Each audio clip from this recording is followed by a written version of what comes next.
Welcome back அரிமா விழித்திரு. இப்போ ரீசெண்டாக கொஞ்ச நாளைக்கு முன்னாடி ஒரு நியூஸு நம்பகமான காட்சி ஊடகம், நம்பகமான அச்சு ஊடகம், சமூக ஊடகம் இதில் வைரலாக பரவனது உங்களுக்கு தெரியும்.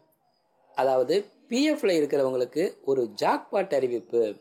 பிஎஃப்ல ராயல்டி கம் லைஃப் பெனிஃபிட்ஸ் வழியாக நேரடியாக 50,000 ரூபாயை வாங்கலாம் அப்படின்னும், ஆனால் அதுக்கு ஒரு நிபந்தனை இருக்கிறதாவும், அதாவது நீங்கள் வெவ்வேறு இடத்துல வேலையில் இருந்தால் கூட ஒரே பிஎஃப் அக்கௌண்ட்டில் தொடர்ச்சியாக 20 வருஷம் இருந்தீங்கன்னா அவங்களுக்கு இந்த 50,000 ரூபா கிடைக்கும்.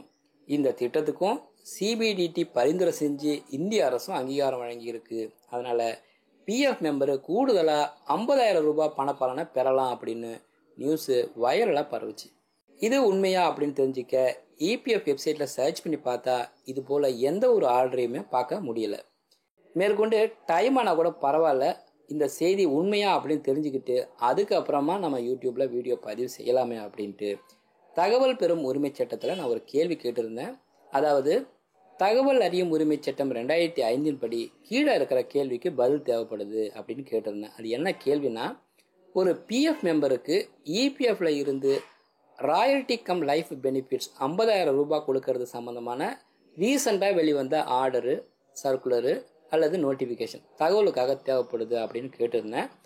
ஆனால் நான் கேட்ட கேள்விக்கு அவங்க என்ன பதில் கொடுத்துருக்காங்க அப்படின்னா, நோ சச் ஸ்கீம் எக்ஸிஸ்ட், அதாவது அதுபோல் எந்த திட்டமும் இல்லை அப்படின்னு பதில் கொடுத்துருக்காங்க.